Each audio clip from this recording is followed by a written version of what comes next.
भारत और पाकिस्तान के बीच मैच में जिस खिलाड़ी से बहुत ज़्यादा उम्मीदें थी वो तो कुछ खास नहीं कर पाया। हम बात करें अभिषेक शर्मा की, लेकिन जो खिलाड़ी फॉर्म में है, जिसने इस वर्ल्ड कप से ठीक पहले ही टीम में वापसी की है, उसका फॉर्म कहीं नहीं गया है। एक बार फिर से उसी तरीके की पारी ईशान किशन के बल्ले से निकली है, जैसी उम्मीद थी, जैसा हम देख रहे थे न्यूजीलैंड के खिलाफ और इस वर्ल्ड कप में। मेरे साथ प्रशांत है, उनकी ईशान की पारी के बारे में थोड़ा डिटेल में बात करेंगे। सबसे पहले तो प्रशांत, अगर मैं आपसे बोलूं कि एक वर्ड में आपसे पूछूं कि कैसे आप डिस्क्राइब करेंगे ईशान किशन की इस पारी को, तो आप क्या कहेंगे? यार अगर एक वर्ड में तो प्रेशर अब्जॉर्विंग, क्योंकि आपने अभी 2 वर्ड हो गए। अरे हाँ, तो प्रेशर अब मतलब एक में तो क्या ही बोलेंगे। अब पॉकेट डायनेमो भी बोलते हैं तो दो ही वर्ड होते हैं। खैर, ईशान ने जो आज खेला है यार, आपने अभिषेक का नाम लिया कि उनसे उम्मीदें थी।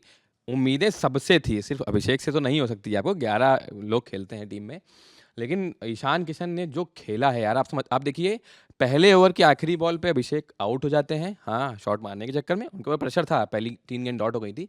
लेकिन उसके बाद जब दूसरा ओवर शुरू होता है, शाहीन अफरीदी बॉलिंग कराने आते हैं। पहली 2 गेंद आप देख लीजिए, पहली पे छक्का और दूसरी पे चौका। वो आपको ईशान किशन का माइंडसेट दिखा देता है। जो लोग बहुत बात कर रहे थे ना कि इंडियन टीम प्रेशर में होगी। हाँ, कई स्पिनर्स की बातें हुई, मिस्री स्पिनर एक उनकी तरफ से आए, तो कई सारी बातें हुई। लेकिन ईशान ने दिखा दिया कि वो पहली 2 गेंदों में उनका माइंडसेट आज के गेम में क्या है। और जब वो आउट हुए, हाँ, आप देखिए, एक टीम का पहले ओवर में 1 रन पे 1 विकेट गिर जाता है। हाँ, अभिषेक शर्मा जो so called, I mean not so called, हमारे एक स्टार ओपनर है। हाँ, स्टार ओपनर, उन्होंने प्रूव किया है लगातार 195 200 के स्ट्राइक रेट से खेलना। जब से उनकी तबीयत को लेकर के खबरें जो आई हैं, जब से उनकी तबीयत खराब हुई, उससे पहले तो लगातार उनकी जो हिटिंग है वो नजर आ रही है, और अब शायद तबीयत खराब होने का असर जो है थोड़ा बहुत उनके खेल पर दिख रहा है। हाँ, नज़र लग गई किसी की। खैर, हाँ, तो मैं ये कह रहा हूँ कि 1 रन पे पहला विकेट गिर गया था। ईशान जब आउट हुए थे तो 88 रन थे 9वें ओवर में, 9 ओवर चल रहा था, ठीक है? तो आप देखिए कि ईशान ने टीम को कहाँ छोड़ा है ले जाके। 40 गेम में 77 रन जो बनाए वो तो ठीक है, लेकिन कहाँ पे छोड़ा है? आप प्रेशर में होती है टीम पाकिस्तान के साथ, हाँ, लेकिन वो कहीं से दिखा ही नहीं उसके बाद कि आप कहाँ, स्कोर आपका कहाँ गया। हाँ, आप किसी प्रेशर में रहे या स्कोर बोर्ड का प्रेशर है, रन लगाने का प्रेशर है, तो वो चीज़ जो उसके बाद स्काई अभी बैटिंग कर रहे हैं और तिलक वर्मा साथ में खेले, तो तिलक आराम से खेले उनके साथ। उनके ऊपर कोई प्रेशर नहीं था कि उनको रन बनाने हैं, तो तिलक समय ले सकते थे। उसके बाद सूर्य कुमार यादव आए तो वो भी समय लेके खेल रहे हैं, क्योंकि ईशान किशन इतना गजब की पारी खेल के गया है बंदा वो, तो वो उसकी देन है ये।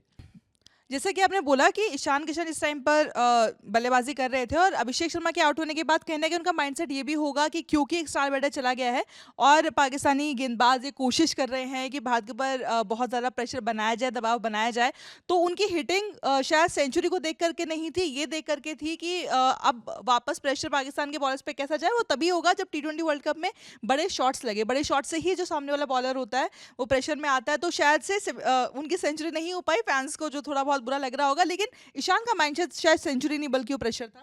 नहीं, नहीं, बहुत सीधी-सी बात है। देखिए, माइलस्टोन अपनी जगह हैं, लेकिन आप कभी भी किसी भी प्लेयर या किसी भी खिलाड़ी का इंटरव्यू देखेंगे, तो वो कभी माइलस्टोन्स की बात नहीं करते हैं। उनको खुद नहीं पता होता है कि कितने शतक बना लिए, ठीक है, बैक ऑफ द माइंड रहती हैं चीज़ें उनके। लेकिन यार ऐसे मैचों में तो मतलब टीम तो सर्वोपरि है ना भाई, खेलना टीम के लिए है।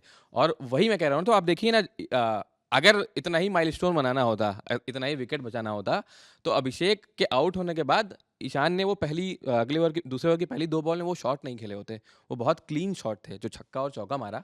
तो वो दिखाता है, मैं कह रहा हूँ ना, कि वो माइंडसेट उनका वहीं से दिख जाता है कि वो बंदा खेल कैसा रहा है। मतलब माना कि वो बहुत अच्छे फ़ॉर्म में है, हाँ, जब से वापसी करी है, तब से बहुत तगड़ी बैटिंग कर रहे हैं, हाँ। लेकिन इंडिया-पाकिस्तान के गेम में कहीं न कहीं प्रेशर होता है हर एक खिलाड़ी के ऊपर, और ये सूर्य कुमार यादव भी कई बार बोल चुके हैं, कि कल भी उन्होंने यही बोला।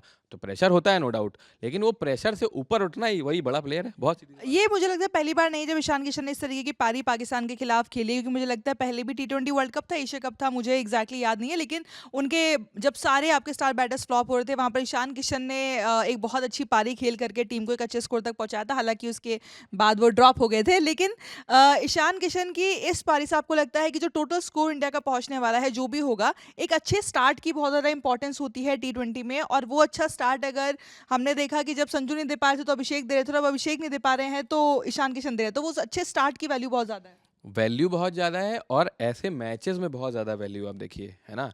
तो अब उस अच्छे स्टार्ट ने क्या किया है, यू नेवर नो कि हम जब दूसरी पारी खत्म हो जाएगी, पाकिस्तान की बैटिंग जब हो जाएगी या मैच का रिजल्ट जब आ जाएगा, तो यू नेवर नो कि ईशान किशन की पारी ही डिसाइडर हो।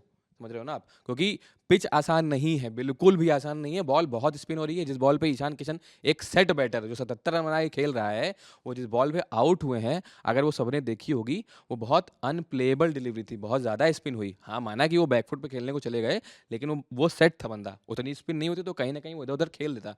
लेकिन वो जिस बॉल पे आउट हुए, वो पिच कितनी टफ है वो दिखाता है। तो आसान नहीं है खेलना। अभी भी स्काई और तिलक वर्मा खेल रहे हैं, तो रन नहीं उतने ईज़िली नहीं आ रहे, इतने ईज़िली ईशान किशन बना के गए हैं। तो यू नेवर नो कि वो डिसाइडर हो और वही बड़ा फैक्टर हो मैच का। यानी कि ईशान किशन ने तो दिखा दिया है कि इस पिच पर कैसे खेलना है, लेकिन टीम इंडिया क्या कुछ करती है, इस मैच का रिजल्ट क्या आता है, उसमें भी थोड़ा समय है, लेकिन जो भी होगा उसकी अपडेट्स हम आप तक पहुंचाएंगे। लेकिन इस वीडियो में इतना ही। मेरा नाम है रिया, साथ है प्रशांत, और आप खेल जगत से जुड़ी तमाम खबरों के लिए देखते रहिए ललन ऑफ स्पोर्ट्स। और मुस्कुराइए आप, क्योंकि लखनऊ में होने जा रहा है ललन टॉप अड्डा। 22 फरवरी को पहुंचिए जुपिटर हॉल, इंदिरा गांधी प्रतिष्ठान, लखनऊ। एंट्री सुबह 11 बजे से शुरू होगी। फ्री रजिस्ट्रेशन के लिए क्लिक कीजिए thelalantop.com वेबसाइट पर दिए बैनर पर।